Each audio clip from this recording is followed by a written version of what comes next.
ಸುಮಾರು 11 ವರ್ಷಗಳ ಹಿಂದಿನ ವಿಚಾರ ಬಂದು ಇದೀಗ ಮುನ್ನೆಲೆಗೆ ಬಂದಿದ್ದು. 11 ವರ್ಷಗಳ ಹಿಂದೆ ಅಂದರೆ ಸುಮಾರು 2012ರಲ್ಲಿ ಪುತ್ತಿಗೆ ಶ್ರೀಗಳು ಒಂದು ಪುಸ್ತಕ ಬಿಡುಗಡೆಯನ್ನು ಮಾಡಿದರು.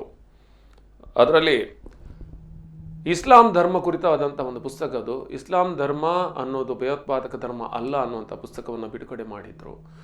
ಈ ವಿಚಾರವಾಗಿ ಸಾಕಷ್ಟು ಚರ್ಚೆಗಳು ನಡೆದು ಆ ಬಳಿಕ ಅದಕ್ಕೆ ಸ್ಪಷ್ಟೀಕರಣ ಕೂಡ ನೀಡಲಾಗಿತ್ತು. ಆದರೆ ಇದೀಗ ಆ ಪುಸ್ತಕದ ಬಿಡುಗಡೆ ಮಾಡಿದಂತಹ ಫೋಟೋ ಒಂದು ಸಾಮಾಜಿಕ ಜಾಲತಾಣದಲ್ಲಿ ಬಂದ ಬಳಿಕ ಪ್ರಮೋದ್ ಮುತಾಲಿಕ್ ಮತ್ತು ಬಾಲಾಜಿ ರಾಘವೇಂದ್ರಾಚಾರ್ಯ ಅವರು ಇದರ ಬಗ್ಗೆ ವಿಡಿಯೋವನ್ನು ಹರಿಬಿಟ್ಟಿದ್ದಾರೆ, ಇದರ ಬಗ್ಗೆ ಪ್ರತಿಕ್ರಿಯೆಯನ್ನು ನೀಡಿದ್ದಾರೆ. ಆದರೆ ಸದ್ಯ ಈ ವಿಚಾರಗಳು ಒಂದಷ್ಟು ಸಾಮಾಜಿಕ ಜಾಲತಾಣದಲ್ಲಿ ಪರವಿರೋಧ ಚರ್ಚೆಗಳಿಗೆ ಅವಕಾಶವನ್ನು ನೀಡಿದೆ. ಈ ಬಗ್ಗೆ ಪುತ್ತಿಗೆ ಮಠ ಸ್ಪಷ್ಟೀಕರಣವನ್ನು ಮತ್ತೆ ನೀಡಿದೆ.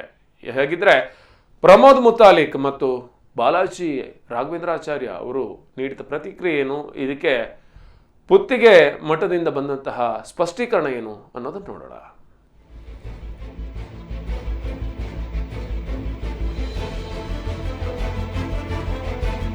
ಇತ್ತೀಚೆಗೆ ಉಡುಪಿಯ ಅಷ್ಟ ಮಠದಲ್ಲಿ ಒಬ್ಬರಾದಂಥ ಪೂಜ್ಯ ಶ್ರೀ ಸುಗುಣೇಂದ್ರ ತೀರ್ಥ ಅವರು ಒಂದು ಪುಸ್ತಕವನ್ನು ಬಿಡುಗಡೆ ಮಾಡಿದ್ದಾರೆ. ಇಸ್ಲಾಂ ಭಯೋತ್ಪಾದನೆಯ ಧರ್ಮವಲ್ಲ ಅಂತ ಕನ್ನಡ ಅನುವಾದದ ಪುಸ್ತಕವನ್ನು ಬಿಡುಗಡೆಯನ್ನು ಮಾಡಿದ್ದಾರೆ. ನಾನು ಇದನ್ನು ಖಂಡಿಸ್ತಾ ಇದ್ದೀನಿ, ವಿರೋಧಿಸ್ತಾ ಇದ್ದೀನಿ. ಪೂಜ್ಯ ಸ್ವಾಮೀಜಿಯವರ ಬಗ್ಗೆ ಬಹಳ ಗೌರವ ಇದೆ. ಇವತ್ತು ಇಸ್ಲಾಂ ಇಡೀ ಜಗತ್ತಿನಲ್ಲಿ ಯಾವ ರೀತಿಯ ನಡ್ಕೊಳ್ತಾ ಇದೆ, ನಮ್ಮ ಎಷ್ಟೋ ಭಾಗಗಳನ್ನು ಹಿಂದುತ್ವದ ಹಿಂದೂ ಧರ್ಮದ ಭಾಗಗಳನ್ನು ಕಳ್ಕೊಂಡಿದ್ದೀವಿ ಅಂತನ್ನುವಂಥದ್ದು ತಮ್ಮ ಗಮನದಲ್ಲಿದೆ. Iran, Iraq, Afghanistan, Egypt, Indonesia ಹೀಗೆ 50-60 ಪ್ರದೇಶಗಳನ್ನು ಹಿಂದೂ ಧರ್ಮವನ್ನು ಕಳ್ಕೊಂಡು ಇಸ್ಲಾಂ ಆಗಿದೆ. ಸೊ ಈಗ ನಮ್ಮ ದೇಶ ಉಳಿದಂಥ ಈ ದೇಶ 75 ವರ್ಷದಲ್ಲಿ ಇವತ್ತು ಏನಾಗ್ತಾ ಇದೆ ಅಂತನ್ನುವಂಥದ್ದು ಕೂಡ ತಮ್ಮ ಗಮನದಲ್ಲಿದೆ. ಇವತ್ತು ಪಶ್ಚಿಮ ಬಂಗಾಳದಲ್ಲಿ 9 ಜಿಲ್ಲೆಗಳ complete and whatever you are offering that will be multiplied.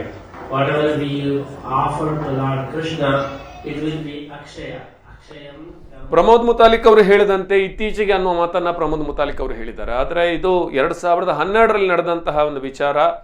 ಇದರ ಬಗ್ಗೆ ಬಾಲಾಜಿ ರಾಘವೇಂದ್ರಾಚಾರ್ಯ ಅವರು ಕೂಡ ಮಾತಾಡಿದರು. ಏನಂದ್ರೆ ಪುತ್ತಿಗೆ ಶ್ರೀಗಳು ಈ ರೀತಿಯಾದಂತಹ ನಿಲುವನ್ನು ಹೊಂದಿರುವಂಥದ್ದು ಸರಿಯಲ್ಲ, ಇಸ್ಲಾಂ ಧರ್ಮ ಅನ್ನೋದು ಏನು ಅನ್ನೋದು ಎಲ್ಲರಿಗೂ ಗೊತ್ತಿದೆ, ಇತ್ಯಾದಿ ವಿಚಾರಗಳ ಬಗ್ಗೆ ಬಾಲಾಜಿ ರಾಘವೇಂದ್ರಾಚಾರ್ಯ ಅವರು ಕೂಡ ಮಾತಾಡಿದ್ದಾರೆ. ಒಂದೆಡೆಯಿಂದ ಪ್ರಮೋದ್ ಮುತಾಲಿಕ್ ಹೇಳಿಕೆ ನೀಡಿರುವುದು ಬಹುಶಃ ಅವರಿಗೆ ಇದು 2012ರ ಘಟನೆ ಅನ್ನೋದು ತಿಳಿಯೋದು ಇನ್ನೂ ಸ್ಪಷ್ಟವಾಗಿಲ್ಲ. ಒಟ್ಟಾರೆಯಾಗಿ ಸಾಮಾಜಿಕ ಜಾಲತಾಣದಲ್ಲಿ, ಅದರಲ್ಲೂ ಭಾವಿ ಪರ್ಯಾಯದ ಹೊಸ್ತಿಲಿನಲ್ಲಿರುವಂತಹ ಪುತ್ತಿಗೆ ಮಠಾಧೀಶರ ಈ ಒಂದು ವಿಚಾರ ಇದೀಗ ಮುನ್ನೆಲೆಗೆ ಬಂದಿದ್ದು ಭಕ್ತ ವೃಂದದಲ್ಲಿ ಒಂದಷ್ಟು ಬೇಸರವನ್ನು ತರಿಸಿದೆ. ಒಟ್ಟಾರೆಯಾಗಿ ಸ್ಪಷ್ಟೀಕರಣವನ್ನು ನೀಡಿದ್ದಾರೆ ಪುತ್ತಿಗೆ ಮಠದವರು.